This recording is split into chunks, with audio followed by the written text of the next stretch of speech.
네, 안녕하세요. AWS 솔루션스 아키텍트로 근무하고 있는 최호영입니다. 반갑습니다. 예, 오늘 세션에서는 GS샵 그리고 우한 형제들의 클라우드 여정에 관련돼서 소개를 해드릴 거고요. 또 이 두 고객분들이 향후 미래를 어떻게 설계하시는지도 좀 소개를 해드리도록 하겠습니다. 아시다시피 GS샵과 우한 형제들은 조금 다른 산업계에서 지금 일을 하고 계시고 또 대표하는 기업들 중에 한 군데입니다. GS샵 같은 경우에는 데이터 센터 셧다운이라는 큰 과제를 안고 클라우드 여정을 시작했던 고객이었고요. 또 우한 형제들은 잘 아시다시피 국내 디지털 기업을 대표하는 기업 중에 한 군데로서 대규모 트래픽들을 받아내고 또 이런 대규모 트래픽을 어떻게 효과적으로 처리할지를 클라우드 기반에서 모두 처리를 하셨습니다. 더 나아가서 코비드 상황에서 급격하게 트래픽들이 많이 들어왔을 때 효과적으로 비용 절감을 잘 이뤄내시면서 클라우드 여정을 이루셨고요. 최근에는 플랫폼 엔지니어링 기반의 새로운 아키텍처 설계를 준비를 하고 계십니다. 그래서 이 두 고객분들을 잠시 후에 모시고 과연 어떻게 클라우드 여정을 이끌어내셨는지를 소개를 해드리도록 하겠습니다. 먼저 GS샵 사례를 소개를 해드리겠는데요. 그 전에 앞서서 GS샵이 지금 몸담고 계시는 그 인더스트리에서 어떤 과제들이 있는지를 먼저 살펴보도록 하겠습니다. GS샵은 이커머스의 대표적인 기업 중에 한 군데입니다. 아시다시피 이커머스는 B2C의 대표적인 활동을 하고 있는 산업군 중에 하나입니다. 여기 보시는 이제 슬라이드에서처럼 이제 이커머스 플랫폼이 성공하기 위해서는 보통 세 가지 키워드를 이야기를 많이 합니다. 첫 번째로는 애질리티라고 하는 민첩성 얘기를 굉장히 많이 하고 있고요. 두 번째는 컨버전스라고 하는 융합, 또 세 번째는 익스피리언스라고 하는 경험에 대한 이야기들을 굉장히 많이 하고 있습니다. 특히 마지막 워딩인 익스피리언스 같은 경우에는 특히 B2C에서는 사용자 경험을 굉장히 중요시하고 있기 때문에 개인 추천화 서비스라든지 더 나아가서 생성형 AI에 대한 부분들도 최근에 굉장히 많이 요구를 하고 있습니다. 이 키워드를 다 합쳐서 보통 저희가 이제 에이스라고 이야기를 하는데 간단하게만 살펴본다라고 하면 첫 번째로는 애질리티를 살펴볼 수 있습니다. 그래서 UX나 비즈니스 로직을 분리하고 또 비즈니스 민첩성을 가하기 위해서는 특히 현업이나 개발자분들이 빌드나 테스트나 배포 환경들이 더 빠르게 구현될 수 있도록 IT에서 굉장히 많이 고민을 하고 계셔야 되겠죠. 두 번째는 이제 이커머스 안에서는 멀티 채널에 대한 요구들이 굉장히 강력합니다. 과거에는 홈쇼핑 기반이 됐든 인터넷 기반이 됐든 이렇게 몇 개의 채널이 있었다라고 하면 최근 들어서는 고객들이 액세스하는 디바이스도 다양해지고 채널들도 많아지기 때문에 이런 것들을 어떻게 효과적으로 연동해서 사용할 것이냐에 대한 부분들이 굉장히 큰 고민거리 중에 하나죠. 마지막으로는 이제 이런 것들이 다 모여져서 익스피리언스, 결국은 사용자에 대한 경험 얘기가 굉장히 많습니다. 얼마나 친숙하게 다가오고 나한테 맞춤형으로 서비스를 해줄 수 있을 것인가에 대한 고민들이 많기 때문에 특히 이커머스 시장에서는 사용자의 데이터에 대한 효과적인 처리들을 굉장히 많이 요구를 하고 있습니다. 그러다 보니까 전통적으로 레거시 환경에서의 이커머스 환경으로는 선두주자 입지를 굳히기가 쉽지가 않죠. 그러다 보니까 여기 보시는 것처럼 몇 가지 주요 아이템들을 가지고 IT를 재설계하려고 굉장히 많이 노력들을 하고 계십니다. 제가 앞서서 이커머스 시장에서 개인화된 경험이 굉장히 중요하다고 말씀드렸는데 그 얘기는 그만큼 민첩성을 굉장히 많이 요구를 한다는 거죠. 그러다 보니까 이제 설계하실 때 가장 많이 고민하시는 부분 중에 하나가 민첩성을 동반해 줄 수 있는 플랫폼, 아키텍처들을 고민을 많이 하십니다. 당연히 가장 많이 떠오르는 게 클라우드 네이티브 기반이라고 생각을 하실 것 같습니다. 최근에는 대부분 이제 클라우드 네이티브 환경을 많이 쓰고 계시기 때문에 더 나아가서 조금 더 민첩성 있는 환경을 구축을 하게 하려면 가장 많이 고민하실 부분들 중에 하나가 바로 마이크로 서비스 아키텍처가 될 것 같습니다. 그래서 플랫폼 기반이 됐던 또는 앞서 소개해드렸던 개발자나 현업 환경에서 좀 더 빠르게 배포하고 테스트하고 또 빌드하는 환경들이 굳혀져야 되기 때문에 마이크로 서비스 아키텍처 이야기도 굉장히 많이 나오죠. 그리고 서버리스 환경, 또 더 나아가서 데이터베이스나 추가적으로 CDC 환경 같은 경우들이 완전 관리형으로 이루어진다라고 하면 조금 더 효과적인 환경들이 구축이 될 수 있을 것 같고요. 그리고 이 안에서 나오는 데이터들을 어떻게 효과적으로 개인 추천형, 맞춤형으로 서비스를 제공할 것이냐가 이커머스 기반 안에서 클라우드를 좀 더 현대화하는 전략으로 가장 많이 이야기를 하고 계십니다. AWS는 이커머스의 현대화를 위한 여러 가지 서비스들을 제공을 해드리고 있습니다. 당연히 AWS가 제공드리고 있는 클라우드의 가장 선도적인 기술들을 제공을 해드리고 있고요. 더 나아가서 EKS나 ECR 같은 서비스들을 통해서 마이크로 서비스가 조금 더 효과적으로 고객분들이 사용하실 수 있도록 도움을 드리고 있습니다. 또 스토리지나 데이터베이스가 완전 관리용으로 제공될 수 있도록 도움을 드리고 있고요. 이 리인벤트 기간에 가장 많이 이야기가 될 예정인 베드락에 관련된 부분들도 고객분들이 더욱더 쉽게 쓰실 수 있도록 저희가 준비를 해드리고 있습니다. 이제 성공적인 이커머스 환경을 어떻게 구축하셨는지 GS 리테일의 정양선 팀장님을 모시고 그 소중한 이야기들을 들어보도록 하겠습니다. 정양선 팀장님을 무대로 모시도록 하겠습니다. 큰 박수 부탁드리겠습니다.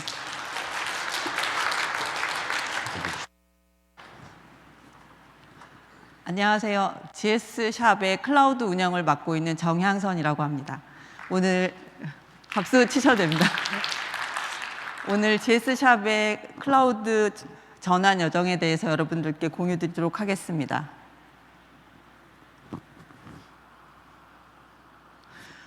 전체 아젠다는 GS샵을 소개하고 GS샵의 클라우드 여정과 전략, 그리고 그 클라우드 인프라 유연성이나 현대화 과정, 데이터베이스 혁신, 개발 비포 혁신, 그리고 마지막으로 저희 기술 비전 이렇게 설명드리겠습니다. 먼저 GS샵부터 소개드리겠습니다. GS샵은 GS 리테일의 브랜드 중에 하나거든요. 그래서 먼저 샵 앞에 GS 리테일을 소개드리겠습니다. GS 리테일은 리테일을 하는 회사입니다. 그러니까 결국은 고객들을 어떤 공간에서 만나서 고객에게 판매를 하는 그런 회사인데요. 대표적인 게 GS 더 프레시가 있고 GS25, 편의점에 해당된 GS25가 있고 홈쇼핑 브랜드인 GS샵이 있습니다. 여러분들이 생각했던 것보다는 훨씬 더 오래된 서비스입니다. GS 프레시 같은 경우는 1975년에 처음 만들어졌으니까요. 역사와 전통이 유구한 그런 회사입니다. 그 회사 안에서 GS샵은 홈쇼핑의 브랜드인데, GS샵은 홈쇼핑 브랜드이기도 하지만 앱의 이름이기도 합니다. 그래서 누적 다운로드가 4,500만 이상이고요. 매일매일 TV를 보는 시청자가 260만이 넘습니다. 그 외에도 고객 수라던가 일평균 주문량이나 이런 부분이 홈쇼핑 업계에서 1위를 달리고 있는 그런 앱입니다. 제가 이제 GS샵의 클라우드 여정을 설명드리기에 앞서서 GS샵의 역사에 대해서 먼저 좀 말씀을 드리고자 합니다. GS샵은 1995년에 홈쇼핑으로 개국을 했습니다. 이때부터 전화로 고객의 주문을 받고 그걸 시스템에다가 입력을 했습니다. 그리고 2000년부터 인터넷 주문을 시작했습니다. 아마 거의 1세대 이커머스였었고요. 그다음에 2010년에 모바일 주문을 시작했습니다. 그리고 이후에 클라우드로 점진적으로 전환을 하는 그런 상황에 놓였었는데요. 저희가 점진적으로 전환하고 조금씩 현대화해 나간다, 이러한 이제 목표를 가지고 그 클라우드 전환을 진행을 하고 있었는데, 어느 날 저희에게 이제 2022년에 그 1세대 IDC인 LG에 있는 인천 IDC를 일몰하겠다라는 통보를 받게 됩니다. 그래서 저희가 기존에 갖고 있던 IDC에서 24년까지는 반드시 나와야 되는 그런 상황에 처하게 됐습니다. 그래서 점진적으로 천천히 하려고 했던 그 계획들을 다 이제 전면 재개편해서 대전환을 하게 되는 그런 시대에 놓이게 됐습니다. 제가 이렇게 GS샵의 이제 여정을 얘기하기 앞서서 이렇게 역사를 얘기하는 것은 저희의 이 작업이 얼마나 그 묵은 시스템을 빠르게 옮겨야 되는 그 얼마나 어려운 일이었는가를 좀 여러분들에게 어필해보고 싶어서 역사를 먼저 말씀드렸습니다. 네, 그럼 본격적으로 여정에 대해서 말씀드리겠습니다. 저희가 클라우드로 본격적으로 넘어가기에 앞서서 그때 상황에 저희 시스템은 이러했습니다. 온프람 데이터 센터의 대부분의 시스템들이 있었고요. 메인 시스템은 모놀리틱으로 되어 있었고, 그래서 변경 배포를 하기에는 조금 유연하지 못한 그런 측면이 있었습니다. 그리고 레거시 시스템들은 IBM 장비에 이제 고비용에 물론 안정성은 좋은 이제 그렇게 오라클을 많이 쓰고 있었고요. 그다음에 이제 CI/CD가 있긴 했지만 좀 수동적으로 처리하는 부분이 많았습니다. 그리고 비용 구조도 클라우드에 대한 그 뭔가 이유 없는 우려, 클라우드 도입에 대한 이런 부분들도 많았습니다. 이런 상황에서 저희의 클라우드 여정은 시작되었습니다. 저희가 클라우드로 전환하기 위한 전략은 5가지로 잡았습니다. 일단 클라우드 전환하기 위해서는 인프라의 유연성을 확보해야 된다. 그리고 어플리케이션 자체는 현대화해야 된다. 그리고 데이터베이스도 새로운 방식으로 혁신을 해야 되고, CI/CD는 자동화 파이프라인을 만들어서 비즈니스 애자일을 구현해야 되고, 그리고 이 모든 것을 할 때 반드시 비용 요소는 중요하게 고려되어야 된다. 이렇게 5가지 전략을 가지고 클라우드 전환 여정을 시작하게 됐습니다. 인프라 유연성 먼저 말씀드리면, 인프라 유연성을 확보하기 위해서는 모든 인프라가 다 클라우드로 갈 수는 없었기 때문에 단계적으로 일부는 IDC에 남는 형태도 고려를 했습니다. 그리고 인프라를 유연하게 하기 위해서는 마이크로 서비스 아키텍처를 통해서 서비스가 작게 인프라에 담겨야 되는 이러한 부분도 당연히 고려했고요. 이렇게 할 때에도 여전히 비용은 아키텍처의 중요한 요소였습니다. 다음은 클라우드 아키텍처 현대화 측면인데요. 어플리케이션의 현대화라고 보시면 되겠습니다. 저희가 원래 프론트에 해당되는 이제 보통 앱의 전면에 있는 시스템들은 작은 서비스로 만들어져 있지만 뒤에 있는 중요한 시스템은 큰 덩어리였습니다. 그래서 이 시스템에서 점진적으로 서비스를 분리해내자라고 해서 방송, SR, 주문과 같은 이러한 서비스를 하나씩 분리해내면서 클라우드로 전환을 했습니다. 클라우드로 전환할 때 이런 3가지 측면을 중요하게 모놀리틱을 이제 전환할 때 중요하게 생각했는데, 일단 서비스를 분리하고, 그리고 이벤트 중심 아키텍처로 이벤트 프로세싱을 할 수 있게 하겠다. 그리고 모니터링이나 알람 시스템을 개선해야 된다. 이 3가지 포인트로 코어 시스템을 전환했습니다.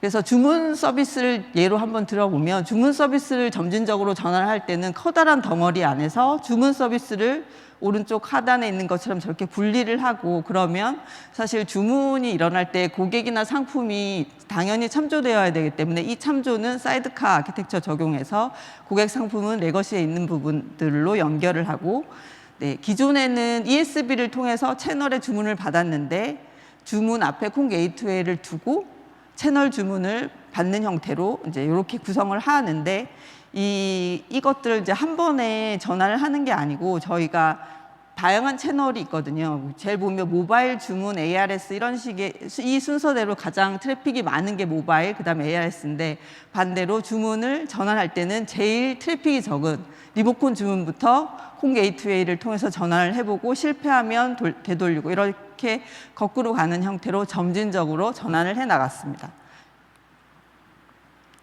그리고 이벤트 프로세싱 아키텍처도 적용을 하게 됐는데요.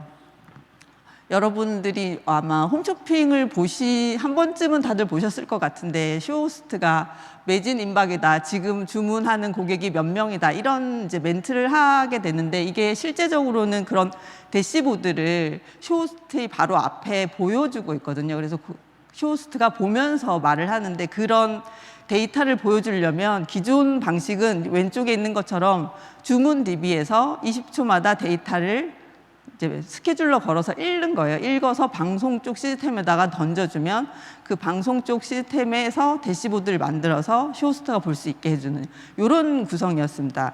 이렇게 되면 주문도 방송도 이제 부하를, 그러니까 워크로드를 더 많이 쓰이게 되고 또 20초라는 갭도 있고 이런 상태였는데 저희가 이제 서비스를 분리하고 이벤트 프로세싱 구조로 바꾸고 나니까 이제 주문이 생성될 때마다 저희는 MSK를 썼는데 이제 카프카에 주문을 전달하고 그 주문을 컨숨해서 방송이 대시보드 형태로 보여주게 되면서 기존보다 더 부하를 적게 드리고 데이터는 좀 더 빠르게 볼 수 있는 그런 이제 혁신이 일어나게 되었습니다. 그리고 이렇게 분리된 서비스들이 클라우드에 올라가 있을 경우에 이제 저희가 이제 EKS를 통해서 서비스를 하다 보니 당연히 로그를 보는 방식이 기존과 다를 수밖에 없었고 그래서 로그나 모니터링 하는 방식이 개선돼야 됐기 때문에 저희는 로그를 오픈 서치를 통해서 로그를 보게 했고 데이터독을 부가적으로 전반적인 서비스 모니터링에 사용했습니다. 그래서 이 두 시스템에서 나오는 어떤 오류나 인계치를 넘어서는 어떤 상황, 이슈가 발생했을 때는 그런 그 상황을 팀즈로 자동으로 전달되게 해서 팀즈가 이제 저희 그 사내 메신저거든요. 그래서 이제 뭐 SR이나 개발자가 즉시 이런 얼럿을 받을 수 있게 됐었습니다. 과거에 모니터링을 할 때는 주로 시스템의 리소스 위주로 모니터링 하게 되거든요. CPU나 메모리나 뭐 이런 측면의 모니터링을 주로 많이 했고 그럴 때만 대응을 했었는데 이제 이렇게 로그나 데이터독을 활용하게 되니까 특정 상품만 오류가 엄청 많이 난다라던가 어떤 주문이 너무 많이 일어나고 있다. 뭐 이런 류의 비즈니스적인 이슈들도 다 알람으로 받을 수 있게 되고 그게 본 시스템에 전혀 영향을 줄 수 없어서 이렇게 해서 현대화를 통해서 많은 이점을 얻게 됐습니다. 요 그림을 제가 하나 더 넣은 거는 저희가 이제 메인 시스템은 중요하기 때문에 서비스를 하나씩 분리하고 그러니까 프로그램도 많이 바꾸면서 진행을 하게 되는데 저희가 IDC를 짧은 기간 안에 탈출해야 됐었기 때문에 이제 그 실제로 100개 정도의 시스템이 더 있었거든요. 그 시스템들이 뭐 작은 톰캣으로 구성되는 많은 시스템들이 있는데 이 시스템들을 옮겨야 됐습니다. 계속해서 무슨 공장처럼 옮겨야 됐었는데 그때 이제 한 3가지 정도는 반드시 현대화하고 가자라고 한 건데 아마 누구라도 이 정도를 고려하면 클라우드로 빠르게 전환하지 않을까라고 생각해서 요 3가지 요소를 정리해봤습니다. 첫 번째는 쿠버네티스, 그러니까 컨테이너화해서 EKS를 통해서 운영할 수 있게 하는 거. 두 번째는 대부분의 이제 시스템이 파일 서버가 있습니다. NAS를 마운트해가지고 쓰게 되는데 그거에 대한 대체품이 필요합니다. 그래서 S3나 EFS나 성능이 이제 진짜 크리티컬하면 XFS 같은 것들을 쓰면 됩니다. 그리고 로그를 이제 직접 콘솔로 직접 들어가서 보는 부분들이 이제 해결해야 되기 때문에 오픈서치를 쓰는 이런 형태로 구성을 하는 요 3가지 정도를 준비를 하면 대량의 많은 건의 시스템 전환을 할 때 유리한 측면이 있을 것 같습니다. 다음은 데이터베이스 혁신입니다. 사실 그 클라우드로 전환할 때 가장 어려운 부분이 데이터베이스라고 생각합니다. 그래서 많은 회사들이 온프람에 데이터베이스가 있고 이제 어플리케이션은 클라우드로 가게 되는데요. 저희 데이터베이스 혁신을 크게 정리해보면 이렇습니다. 일단 저희가 시간만 많았다면 모든 시스템을 아주 작은 단위의 DB로 만들고 이런 이제 그 뭔가 그렇게 할 수 있었지만 그게 아니었기 때문에 일단 리프트 앤 시프트를 하자라고 했고 그래서 그 IBM에 올라간 대용량의 오라클 DB 같은 경우는 리프트 앤 시프트를 하고 버전 안 바꾸고 이제 EC2에서 돌리는 형태로 이제 저희가 트라이얼을 했었는데 성능적으로는 충분히 나았는데 충분히 할 수 있었는데 그 가용성 문제가 있었습니다. 그러니까 그 트래픽 상태에서 이것을 테이크오버 할 수 있는 HA 솔루션이 없었습니다. 그래서 어쩔 수 없이 그 오라클 DB, 메인 오라클 DB가 저희가 3개가 있었는데 2개는 그냥 그 IDC로, 새로운 IDC로 이동을 하게 됐고요. 그래서 제가 사실 실험을 해보고 실패를 한 케이스인 거고, 그 대용량 오라클 중에 하나는 오픈소스 PostgreSQL로 전환을 했습니다. 요거 전환하고 나머지 저희가 DB가 한 40개 정도 있었는데 나머지 DB들은 대부분 MySQL이나 오라클, 작은 오라클이어서 대부분은 RDS 형태로 전환을 하게 됐습니다. 이렇게 전환을 하면서 안정적으로 서비스를 런칭하게 되었습니다. 그래서 데이터베이스 혁신을 조금 더 자세히 말씀드리면 저희가 아까 오라클 3개 중에서 하나는 이제 PostgreSQL로 전환을 했는데 그 사례입니다. 이 DB는 전시 DB이고요. 32코어에 해당되는 오라클 IBM 머신에 있는 이제 DB라고 볼 수 있는데요. 이 DB에 대한 이제 역사를 다시 한번 얘기하잖아요. 사실 정말 저희가 어렵고 힘든 작업을 했다는 걸 한 번 더 어필하려고 제가 역사를 다시 한번 끌고 나왔습니다. 이 DB는 2000년에 만들어졌습니다. 2000년에 만들어져서 계속해서 그 비즈니스가 발전하면서 변화가 사실은 애드가 계속됐습니다. 그 하드웨어의 스펙이나 오라클 버전 정도만 조금씩 올리면서 계속해서 이제 시스템을 가지고 오다가 2015년에 IBM 장비에 오라클 11G 상태로 멈춰 있는 상태였었거든요. 그래서 이 데이터베이스가 저희가 전환을 앞두고 있었을 때는 테이블이 3,800개 정도가 있었고 그 안에 이제 프로시저, PLSQL이라고 하는 프로시저가 1,600개가 넘게 있었고 저게 2000년부터 거의 25년 동안 장수한 DB이기 때문에 저희가 마이크로 서비스로 구성을 한 것도 있지만 옛날부터 거기에 붙어있던 많은 머신들, 그래서 오라클의 머신 네임으로 찾아보면 80개 정도의 서비스가 붙어 있었습니다. 그래서 그렇지만 저희가 시간 안에 저 데이터베이스를 PostgreSQL로 전환을 할 수 있게 되었는데요. 어떻게 PostgreSQL로 전환할 수 있었는지에 대한 성공 팩tor을 꼭 여러분들에게 말씀드리고 싶어서 제가 정리해 봤습니다. 5가지 정도가 나올 것 같고요. 첫 번째는 저희 직접 운영하고 있는 분들이 SQL을 변환하는 개발을 했습니다. 그래서 운영과 개발을 같이 했던 거가 첫 번째였고요. 그러니까 에지즈를 너무 잘 알고 있었기 때문에 투비로 가는 걸 누구보다 빠르게 할 수 있었다는 것. 두 번째는 SCT라고 하는 이제 AWS에서 제공되는 스키마 변환 툴이 있습니다. 정확도가 상당히 높았습니다. 그래서 자동 변환이 됐던 부분이고 나머지 2%는 이제 사람의 손을 좀 타는 그게 두 번째고요. 세 번째는 SQL 튜닝입니다. 오라클만큼 성능이 좋고 튜닝 요소가 많은 그 DB가 이제 실제로 없죠. 오라클이 최고인 건 맞는데 포스그레도 인덱스를 잘 활용하면 충분히 튜닝을 할 수가 있습니다. 그래서 오픈전으로 정말 많은 튜닝을 통해서 안정적인 성능을 가져가게 됐습니다. 그리고 기존의 오라클을 리드라이트 분리를 안 하고 있었는데 저희가 이제 전환을 하면서 어플리케이션이 리드라이트를 분리해서 이제 접속함으로 인해서 리드 노드를 확장할 수 있는 그런 구조로 가져가게 돼서 전체 서비스가 안정성을 갖고 가게 되었습니다. 마지막으로는 DMS라는 이것 또한 이제 AWS에서 제공하는 이제 마이그레이션 툴이죠. 이 마이그레이션 툴을 이제 한 명이 이제 딥다이브해서 사실 DMS가 한계도 있는데 그런 부분들 잘 고려해서 전환을 잘 했습니다. 그래서 이 5가지 요소를 가지고 오픈소스로 잘 전환할 수 있었습니다.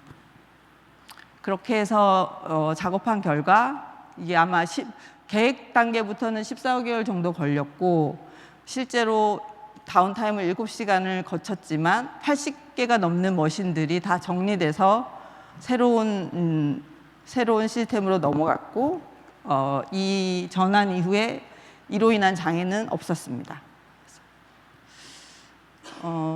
그리고 뭐 개발 배포의 혁신을 말씀드리겠습니다. 개발 배포의 혁신은 이제 클라우드로 전환하게 되면 당연히 이제 그 컨테이너화 해야 되는 부분이 있고요. 그렇게 해야지 클라우드 자원을 잘 쓸 수 있으니까 저희가 기존에도 빗버킷과 뱀불 이용해서 CI/CD 구성은 되었지만 온프람에 그냥 파일 카피하고 와스 기동한 형태로 되어 있었거든요. 그 부분을 이제 EKS로 관리할 수 있게 전환해서 매우 자연스럽게 CI/CD가 그러니까 빠르고 쉽게 롤아웃 할 수 있는 이런 구성으로 이제 운영을 하게 돼서 안정적으로 운영을 할 수 있게 되었습니다.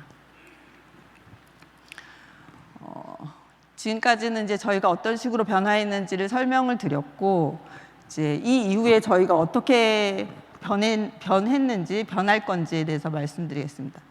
클라우드 전환이 사실 다 끝났습니다. 저희가 다 끝나고 나서 이제 효과를 보니까 여기 있는 분들은 대부분 관심이 없을 수도 있는데 얼마 전에 이제 10월 달에 그 배추값이 포기당 17,000원을 하던 시절이 있었습니다. 아무 관심이 없으실 것 같은데 그때가 되면 종갓집 포기김치를 너도 나도 사겠다고 방송이 편성되는 순간부터 계속해서 이제 트래픽이 몰려옵니다.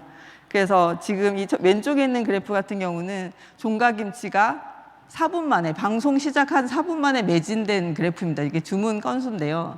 그러니까 과거 같으면 저희가 옛날에 코로나 때 마스크나 뭐 진단 키트 같은 거를 이제 편성을 하게 되면 그때 그러니까 일시에 전 국민들이 몰려들어서 이제 시스템이 이제 문제가 생기게 되는 그런 케이스들이 되게 많았습니다. 그래서 그런 상품이 편성이 되면 사전에 뭐 서버들을 확보하고 배치 잡들은 그때 중단해 놓고 뭐 여러 가지 방법을 써가지고 미리 준비를 했었는데 이제 클라우드 전환 이후에는 그냥 기존의 EKS가 잘 확장할 수 있게만 준비를 해놓다 보니까 이런 트래픽은 문제없이 받게 됐습니다. 그리고 오른쪽에 있는 경우 같은 경우는 뭐 다른 회사에서 많이 쓸 수 있었지만 저희는 이번에 10월 특집 때 처음 해본 건데요. 10월 특집에 고객들이 얼마나 많은 물건을 사는지, 얼마 액수만큼 사는지를 실시간으로 카프카에 전송을 해서 그 데이터를 실시간으로 앱에 전 국민이 볼 수 있게 이제 노출하는 형태의 UI를 구성을 할 수 있게 됐습니다. 또 이제 왼쪽은 저희가 이제 9월에 전면적으로 UX를 개편하면서 영상 기반으로 서비스가 다 바뀌었는데요.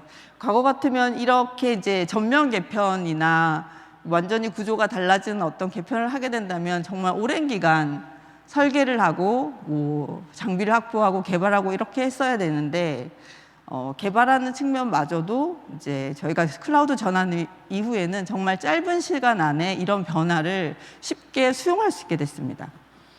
그리고 오른쪽은 저희가 베드락을 활용해서 이제 검색 필터를 조금 더 개선하는 어떤 화면인데요. 검색에서 저 위에 있는 속성을 이제 베드락 통해서 받아오는 형태의 이제 UI를 만드는 건데 이것 또한 사실 제네AI를 우리 앱에 적용하기 위해서는 과거 같았으면 되게 뭔가 장벽이 되게 많았을 것 같아요. 그런데 이제는 이런 일들이 그냥 이거 1, 2주 만에 이제 끝나는 그런 일이 된 것이 정말 클라우드로 완전히 전환한 이후에 좋은 효과인 것 같습니다.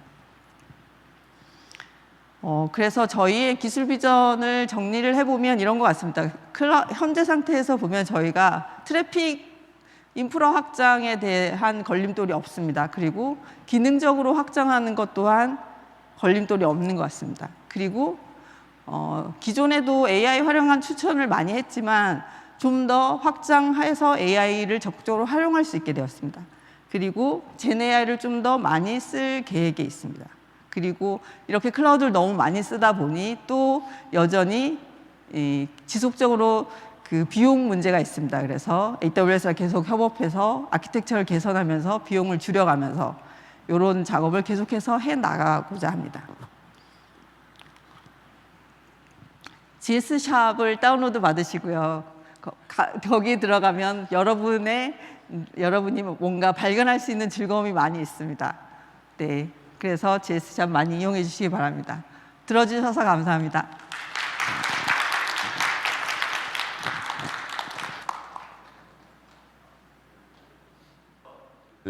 팀장님께서 GS샵의 클라우드 여정 말씀해 주셨는데요. 제가 갑자기 그런 생각이 드네요. 혁신할 수 있는 가장 좋은 환경은 제한된 환경이고요. 혁신할 수 있는 가장 좋은 시기는 바로 오늘이라고 합니다. 근데 뭐 팀장님 아까 말씀해 주셨지만 갑작스러운 데이터 센터 이전 기간 그리고 통보 12개월 안에 이렇게 전환하는 과정들을 대략 한 25분 정도 설계를 해주셨지만 그 안에 데이터베이스 모더나이제이션, 그 다음에 어플리케이션 모더나이제이션까지 다 이뤄내 주셨기 때문에 아마 그 과정 속에서 아마 경험도 많이 쌓으셨을 것 같고요. 또 클라우드에 관련돼서도 굉장히 성숙도도 높아졌으라고 저는 생각이 듭니다. 앞서서는 전반적으로 지난 2, 3년간 리프트 앤 시프트 또는 앱 모더나이제이션을 거쳤던 이커머스의 사례를 한번 살펴봤는데 이제는 거의 한 10년 넘게 디지털 여정을 이미 하고 계시는 사례를 좀 말씀을 드리려고 합니다. 대표적으로 디지털 네이티브 기업으로 국내에서도 널리 알려진 우한 형제들의 클라우드 여정과 미래에 대한 이야기를 좀 드리려고 합니다. 저도 현재 이제 담당하고 있는 고객사들이 대부분 디지털 네이티브 고객을 담당을 하고 있습니다. 많은 고객들을 만나 뵙고 또 그분들이 고민하시는 내용들을 보면 특히 클라우드 여정이 조금 길어지신 고객들 같은 경우에는 최근 들어서는 투자 비용보다는 운영 비용에 대한 고민들을 가장 많이 하고 계십니다. 현재 운영을 어떻게 하고 있는지를 대부분 고민을 해보면 두 가지로 나눠지고 있습니다. 보시는 왼쪽 그림에서 디센트럴라이즈드 방식이라고 해서 분산형으로 관리하는 방법들이 있고요. 하나는 센트럴라이즈된 방식들을 또 사용하시기도 합니다. 그건 이제 회사 규모의 성장에 따라서 또는 회사 규모에 따라서 조금 다르기는 합니다. 이 두 가지 중에 뭐가 정답이 있다고 딱 말씀드리기는 굉장히 어려워요. 회사 상황에 따라 다 다르기 때문에. 근데 왼쪽에 보시는 디센트럴라이즈 방식 같은 경우에는 회사가 급속도로 성장을 하거나 회사의 자율성을 부여하는 회사 같은 경우에는 굉장히 효과적으로 동작할 수가 있습니다. 예를 들면 운영이나 관리나 배포나 테스트, 그 다음에 개발 이 모든 주체를 현업으로 내려보내는 방식들입니다. 이런 경우에는 기술 스택도 굉장히 많고요. 창의성도 굉장히 독려가 되는 경우들이 많습니다. 다만 단점이라고 말씀드릴 수 있을 것들은 컴플라이언스나 또 중앙 센트럴라이즈하게 관리할 수 없다는 게 가장 큰 단점 중에 하나입니다. 그래서 회사가 디지털 네이티브 회사라고 하더라도 일정 규모 성장하게 되면 SR이나 데브옵스나 인프라 팀이 점점 커지게 되고 센트럴라이즈 방식으로 변화를 하게 됩니다. 그게 이제 오른쪽에 있는 그림 같은 경우죠. 이런 경우에 이제 인프라 팀이 전체적으로 플랫폼을 주도하고 관리하게 되죠. 이 경우에 이제 가장 큰 장점이라고 하면 중앙 통제도 가능하고요. 표준화된 플랫폼으로 관리가 가능합니다. 다만 이 경우에는 자칫 잘못하면 창의성을 저해할 수 있기 때문에 기존의 회사가 빠르게 성장하는 것에 비해서 과거처럼 그렇게 창의성을 가지고 내부 문화를 가져가기가 좀 어렵다는 점들도 있습니다. 이게 가장 큰 고민거리로 항상 다가오는 부분 중에 하나입니다. 조금 더 깊게 들어가서 개발과 운영팀 간에 어떻게 동작하고 있는지를 살펴보면 더 이해가 쉬우실 것 같아요. 보시는 그림에서 상단 쪽은 개발 쪽이라고 보시면 될 것 같고요. 하단 쪽은 이제 인프라 팀이 하는 방식들이라고 생각을 하시면 될 것 같아요. 먼저 상단 쪽은 대부분 개발팀이 주도를 하게 되기 때문에 CI/CD 도구나 또는 프로세스 중심으로 움직이는 경우들이 굉장히 많습니다. 그리고 하단을 보시면 여기는 이제 인프라 팀이나 데브옵스나 SRE 팀이 해당이 되기 때문에 이제 성숙도가 좀 클라우드 성숙도가 높다라고 하는 경우에는 대부분 코드로서 관리하기 위해서 IAC를 가지고 운영을 하시게 될 겁니다. 근데 이 경우에서 이 두 팀이 협력을 해서 비즈니스 민첩성을 가져가기 위해서는 가장 중요한 게 협업, 컬러버레이션이 가장 중요합니다. 근데 사실 이게 말이 쉽지 프로세스나 또는 툴로서 이거를 같이 융합시키기에는 좀처럼 쉬운 일들이 아닙니다. 그러다 보니까 최근 들어서 디지털 여정을 굉장히 오래 하신 고객들 사이에서 플랫폼 엔지니어링이라는 이야기들이 등장을 하기 시작합니다. 더 나아가서는 최근에 이제 플랫폼 엔지니어링이라는 이야기보다는 IDP라는 도구들을 많이 이야기를 하고 있고 새롭게 주목받고 있는 솔루션이나 플랫폼 중에 하나입니다. 보통 내부 개발 플랫폼이라고 하고요. 이 내부 개발 플랫폼이 지향하는 바는 크게 세 가지로 요약이 됩니다. 앞서 소개해드린 디센트럴라이즈 방식에서 가장 많이 강조했던 애자일이 포함되는 속도에 대한 부분입니다. 그래서 이 IDP 안에서 개발자의 생산성을 극대화시켜 주게끔 만들어 주고요. 그리고 또 하나, 센트럴라이즈 방식에서 가장 큰 장점으로 불리웠던 거버넌스에 대한 부분. 그래서 표준화가 가능했던 부분들을 여기서는 또 목표로 지향점을 가지고 있습니다. 하지만 이 두 개가 밸런싱을 가져가기에는 굉장히 어렵죠. 그러다 보니까 이 효율성에 대한 이야기들이 굉장히 많이 나옵니다. 그럼 개발 도구와 IAC 도구들이 어떻게 효과적으로 협업할 것이냐에 대한 이야기들이 굉장히 많죠. 그래서 AWS에서는 이런 부분들을 효과적으로 적용시키고 IDP를 운영하시기 위해서 크게 5가지의 핵심 지표들을 가지고 고객분들을 도와드리고 있습니다. 첫 번째는 서버리스 기반입니다. 작년에 리인벤트에서도 굉장히 제로 ETL이라든지 서버리스 기반이 완전 관리형 안에서도 굉장히 크게 확대가 되고 있다는 것을 느끼셨을 겁니다.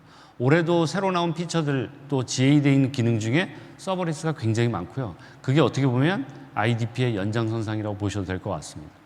그리고 EKS나 또 컨테이너 서비스도 계속 고도화되는 작업들을 하고 있고요. 가장 중요한 부분은 IDP나 플랫폼 엔지니어링에서는 바로 API에 대한 부분들입니다. AWS가 이렇게 성장하는 데서는 가장 큰 이유 중에 하나가 풍부한 API와 API 친화적인 설계가 가장 큰 역할들을 했습니다. 그래서 저희는 앞으로 고객분들이 특히 디지털 네이티브 환경을 걸어가고 계시는 고객분들이 조금 더 플랫폼 엔지니어링을 쉽게 하기 위해서 이런 부분들을 조금 더 포커스해서 도움을 드릴 예정이고요.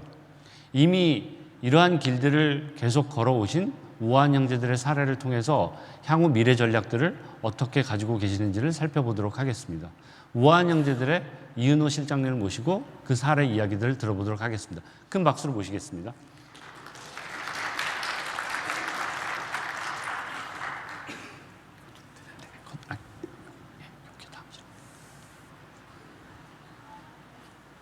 예, 안녕하세요. 우아한 형제들에서 서비스 인프라실을 맡고 있는 이은호라고 합니다. 반갑습니다. 우아한 형제들의 오늘 전달드릴 메시지는 팬데믹까지의 저희 우아한 형제들이 겪었던 어려움과 팬데믹이 끝난 다음에 엔데믹 상황에서의 그 경험들, 그리고 이후에 저희가 어떤 것들을 고민하고 있는지 공유를 드릴 예정입니다. 처음은 우아한 형제들의 클라우드 도입 사례, 저희가 2016년부터 클라우드를 도입을 시작을 했고요. 그 이후에 팬데믹 시기에 저희가 이제 클라우드를 본격적으로 잘 활용을 하면서 그 트래픽이 엄청나게 증가했던 사례에 대해서 어떻게 풀어갔는지 공유를 드릴 거고요. 그리고 엔데믹 상황이 됐을 때 저희가 어떤 전략으로 이 살아남는 지속 가능한 기술들을 했느냐, 이걸 공유드리고, 마지막으로서는 저희가 고민하고 있는 것들, 아마 다른 분들 공감하는 영역도 있으실 거고, 나중에 이제 오늘 이게 끝난 다음에도 같이 얘기해 볼 만한 주제가 될 것 같습니다. 우아한 형제들의 클라우드 도입 사례 시작하겠습니다. 저희 우아한 형제들 먼저 소개를 간단히 드리자면요, 문 앞으로 배달되는 일상의 행복이라는 비전으로 푸드 배달과 커머스를 하고 있는 회사입니다. 우아한 형제들에는 배민 배달부터 시작해서 다양한 대고객 서비스도 있지만 사장님이나 라이더를 위한 서비스도 제공을 하고 있습니다.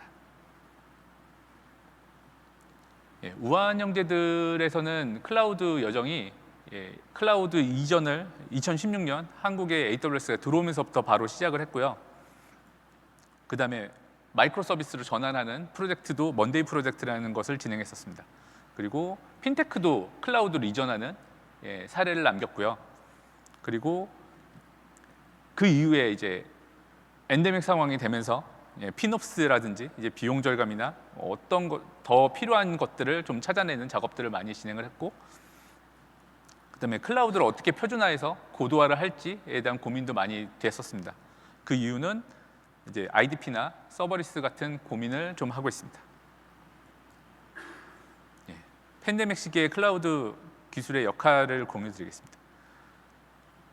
저희가 기존에 갖고 있던 가장 큰 고민이 그 대규모 트래픽을 처리해야 되는 고속의 성장의 시기였습니다. 이 고속의 성장의 시기였기 때문에 이를 위한 시스템을 갖추는 데 집중을 많이 했었고요. 일단 배달의 민족 서비스의 특징을 보면은 새벽 시간 대비 점심 시간이 한 400배, 저녁 시간이 보통 600배 정도의 주문 수가 들어옵니다.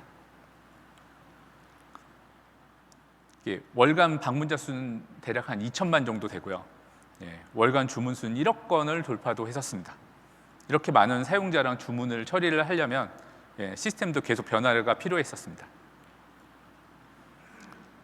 초창기에 우한 형제들의 배달의 민족 서비스를 보면은 데이터베이스 하나에 여러 개의 서버들이 붙어 있는 서비스였습니다. 사실상 뭐 마이크로 서비스라 부르기도 힘든 모놀리스틱 아키텍처였죠. 이런 작업들을 새롭게 마이크로 서비스로 모두 전환을 해서 지금은 800여 개 이상의 마이크로 서비스로 전환이 됐습니다. 이 작업을 할 때는 뭐 조인도 분리하고 DB도 나누고 뭐 이런 작업들을 계속 해내면서 진행을 했습니다. 그 다음은 마이크로 서비스 분리는 했는데 분리됐지만 호출 관계가 바로 연결되어 있다 보니까 이게 하나의 서비스나 다름없는 상황도 종종 연출이 됐거든요. 가령 이 그림처럼 딜리버리 서비스에서 장애가 발생을 하면 주문 서비스가 바로 같이 장애가 나는 상황이 발생을 하는 거죠. 그러니까 딜리버리 서비스의 모든 서비스가 장애가 나지 않아도 한 대의 서버만 장애가 나도 주문 서버가 안 되는 상황들이 종종 발생했습니다. 심지어 여기서 쿠폰 같은 거를 먼저 주문해서 그러니까 API 호출을 이미 해버린 상황에서 딜리버리가 안 되면은 쿠폰 사용을 다시 복구해야 되는 상황이 발생을 하는데 이런 경우에 더욱 어려움이 생겼습니다. 그리고 딜리버리 서비스가 그냥 죽어버리면 차라리 나은데 완전히 죽은 것도 아니고 대부분은 아마 지연시키거나 하는 소켓 타임아웃 같은 상황을 발생시키기 때문에 주문의 스레드들도 모두 고갈시켜서 서비스 불가능한 상황까지 이어지게 됐습니다. 이를 좀 풀어내기 위해서 이벤트 드리븐 아키텍처를 도입해서 일부 약간 딜레이가 있어도 큰 문제 없는 영역들을 저기 보시면 SNS SQS나 카프카 등을 이용해서 관계의 간결합을 떼어냈습니다. 이렇게 만들게 되면 뭐 투페이지 커밋 같은 그런 환경을 만들지 않아도 되는 거죠. 그리고 이제 도메인 서비스들과 전시 서비스가 기존에는 전시 서비스에서 다이렉트로 도메인 서비스를 호출해서 데이터를 가져오는 아키텍처였거든요. 근데 이 부분을 이제 CQRS를 도입해서 도메인 서비스에서 이벤트를 전달하고 그 전달한 이벤트를 전시 서비스에서는 자체적으로 갖고 있는 그런 구조를 만들게 되었습니다. 그리고 우한 형제들은 빠른 성장을 계속 해야 되는데 IDC에서 운영하고 있던 핀테크 서비스들이 항상 고민이 많았었습니다. 그래서 이를 해결하기 위해서 클라우드로 이전이 필요했고요. 클라우드로 이전을 진행을 하면서 AWS의 그러니까 같이 고민도 많이 하고 이슈들을 풀어내서 완전히 클라우드로 이전을 완료하게 되었습니다. 특히 2018년에 전자금융 감독 규정이 개정안이 나오면서 클라우드 이용이 가능해져서 CCP 평가를 하면은 사용 가능해졌기 때문에 이거를 잘 활용해서 진행을 했습니다. 이 부분을 진행하면서 저희가 특히 그 핀테크의 AWS 접근 제어가 가장 어려웠었는데요. 접근 제어를 키클락이라는 IDP를 이용해서 그 접근 제어를 했고요. 거기다가 이제 투팩터 인증까지 이용을 해서 특정 개발자들은 자기 해당하는 어카운트만 접근하도록 시스템을 만들었습니다. 이제 팬데믹은 지났는데 그 이후에 이제 엔데믹이 왔을 때 저희가 이제 고민들이 생겼단 말이죠. 어떤 것들을 풀었는지 좀 설명을 드리도록 하겠습니다. 일단은 높은 비용이 발생했습니다. 성장에 따르는 뭐 비용을 따라가다 보니까 클라우드 사용 비용도 엄청나게 증가를 했고요. 그리고 빠르게 뭔가 만들다 보니까 표준이 없진 않은데 뭐 잘 안 돼 있는 약간 그런 상황이었고요. 그리고 다양한 곳에 이제 데이터가 분산되어 있다 보니까 오히려 전시 서비스가 자체적으로 복제된 데이터가 너무 많아지는 상황이 발생을 했죠. 그래서 이 부분들을 해결하기 위해서 도전을 했습니다.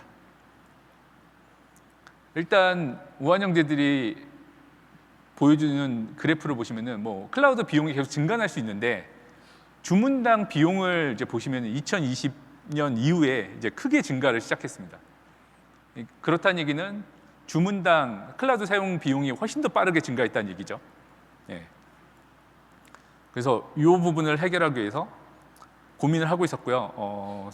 어느 회사의 그 CTO님이 저랑 얘기를 하는데, 예, 회사의 중요한 이제 저희가 장애도 대응을 하고 있거든요. 장애를 대응하고 있는데 코스트 인시던트가 발생했는데 왜 이런 인시던트는 해결 안 하고 있냐 이런 얘기를 해주시더라고요. 그래서 그 준비를 했습니다. 보시면 아시겠지만 우한 형제들은 새벽 시간과 저녁 피크 타임의 트래픽, 그 주문 수나 서버 사용 수가 엄청 다른데 사실 이 당시만 해도 저 트래픽의 변화 기울기를 어떻게 처리를 못할까봐 그냥 저 가장 높은 40대 규모의 서버들을 운영했다고 보시면 됩니다. 당연히 동쪽 스케일링은 거의 고민도 안 하고 있었고요. 그래서 이 부분을 해결하기 위해서 도메인 개발팀이 해야 될 것과 서비스 인프라실이 해야 될 것을 나눴습니다. 일단 서비스 개발팀과 같이 협업을 해야 되는 것들은 그라비톤 2로 전환을 해야 되는 경우에 도커 이미지 같은 걸 다시 말아야 되니까 그런 부분을 진행을 했고요. 그리고 아까 변화들이 계속 크기 때문에 저희가 새벽 시간 특히 너무 아까운 비용이었기 때문에 새벽 시간에 스케일 인했다가 오전 시간부터 다시 스케일 아웃하는 그런 전략도 고민을 했습니다. 그리고 뭐 많은 회사들이 이미 적용을 하고 있을 수도 있는데 저희는 논 프로덕션 환경에는 적극적으로 스팟을 적용해서 비용을 크게 낮췄습니다. 그리고 인스턴스 라이트 사이징 리커멘데이션을 직접 개발해서 저희는 모니터링을 직접 수집하고 있기 때문에 그 모니터링을 직접 수집하고 있던 데이터를 기반으로 라이트 사이징을 직접 개발하고 개발자들에게 그 사이징을 조정해달라고 계속 요청을 했습니다. 그리고 로그에 대해서 뭐 저희도 ELK로 수집을 잘 하고 있었는데 이게 기간은 많이 보존을 못하고 비용은 많이 나가고 있던 시스템을 적극적으로 로키로 전환을 했습니다. 그리고 저희 이제 특별히 서비스 개발팀의 도움이 필요하진 않지만 작업을 했던 것 중에서는 나트 게이트웨이를 쓰고 있던 서비스들 중 일부가 비용이 꽤 많이 나오는 걸 알고 비용 분석을 하다 보니까 VPC 엔드포인트로 전환하면 오히려 더 낮은 비용을 갖출 수 있다는 걸 찾아내서 뭐 대표적으로 SNS, SQS 같은 걸 저희 많이 사용하고 있었거든요. 그 부분을 VPC 엔드포인트로 전환하면서 속도도 빨라지고 비용도 절감하게 되었습니다.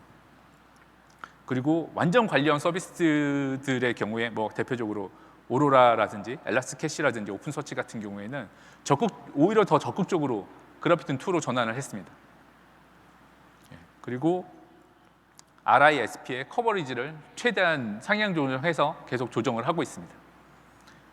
이런 작업들을 하다 보니까 그 비용도 비용이지만 아키텍처가 사실 더 좋아졌습니다. 아까 말씀드린 새벽이나 주간 시간에 스케일 인아웃을 하기 전에는 개발자분들이 웜업에 대해서 고민을 안 했어요. 왜냐면 고민을 안 해도 항상 그 정도가 떠 있으니까 고민을 안 하셨는데 그래서 가끔 한 대가 그냥 갑자기 죽거나 하면은 트래픽이 튀었었거든요. 근데 오히려 새벽 시간에 주간 시간에 스케일 인아웃을 하다 보니까 그 준비를 하게 된 거죠. 그러면서 성능이 더 문제 있던 부분들이 해소됐고 완전 관리형 서비스로 전환을 하면서도 뭐 작업이 필요 없다고는 하지만 서버를 교체는 해야 되니까 교체를 하다 보면 이제 서비스에 영향을 끼치거든요. 그런 부분들도 클라이언트 설정이나 이런 부분들을 개선을 해서 거의 제거를 많이 했습니다. 그래서 개선된 비용이 현재 저 정도로 다시 점점 낮춰졌습니다. 이게 우한 형제들에서는 이 코스트 오토마이제이션 자체가 어떻게 보면 위기기도 했거든요. 개발자들도 다른 작업보다는 더 힘들었던 일이니까. 그럼에도 불구하고 이 CPU라는 주문당 비용도 낮아지고 아키텍처도 더 좋아지는 기회가 되었습니다. 다음은 이제 저희가 이게 많은 회사들이 그럴 거예요. 이게 처음에 만든 뭔가 인프라 시스템과 다음 버전 점점 만들다 보면 표준이 없는 건 아닌데 표준이 계속 변하죠. 변하다 보니까 결국은 달라져요. 그러니까 그 초기에 만들었던 인프라 아키텍처는 레거시인가? 근데 레고시에 시스템이 제일 많이 들어가 있단 말이죠, 보통은. 예, 그런 거에 대해서 어떻게 풀어낼까를 고민을 좀 했었습니다. 일단은 아키텍처에 대해서 저희가 생각하는 표준 모형을 일단 만들었고요. 그 표준 모형을 정책에 따라서 분류를 하고 중요도나 예외 처리를 어떻게 할 건지, 직접 자동으로 보정할 건지 이런 것들을 정하고 알람을 어디다 보낼 건지 이런 부분들을 직접 고민을 했습니다. 고민해서 100여 개의 항목들을 뽑아냈고요. 이를 내부에서 인하우스 도구를 개발해서 자동으로 복구를 하거나 알람을 줘서 빠르게 대응할 수 있는 시스템을 만들었습니다. 그리고 초기에 만들었던 인프라들은 사실 IAC를 제대로 안 썼거든요. 근데 최근에 만들어진 인프라들은 IAC를 썼는데 이것도 관리를 제대로 안 하면 결국은 레거시처럼 변하기 때문에 레거시처럼 변하지 않을 방법을 계속 고민하던 중에 아주 좋은 툴인 아틀란티스라는 툴을 이용해서 단일한 깃을 이용해서 인프라 히스토리도 관리하고 전체적으로 다 적용할 수 있는 이 단계까지 넘어가게 되었습니다.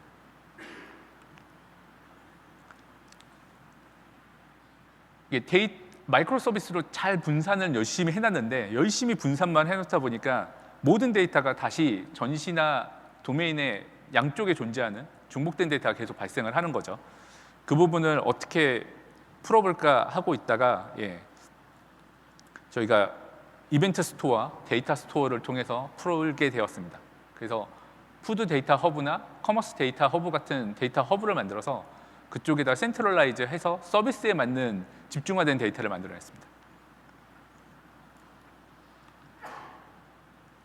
여기까지가 이제 저희가 최근까지 했던 엔데믹 상황에서의 그 결과물이었다면 이제는 제가 고민하고 있는 거를 여러분께 얘기를 드리는 거고 만약에 이 고민들이 비슷한 것들을 하고 계시다면 뭐 끝나고 간단하게 얘기해봐도 좋을 것 같습니다. 지금 우한 형제들에서는 뭐 요즘 핫한 AI나 뭐 다른 것도 고민을 당연히 하고 있지만 가장 고민하는 것들이 서버리스랑 이제 내부 개발자 플랫폼에 대해서 고민을 하고 있습니다. 뭐 아까도 보여드린 것처럼 트래픽 변화가 엄청 심하고요.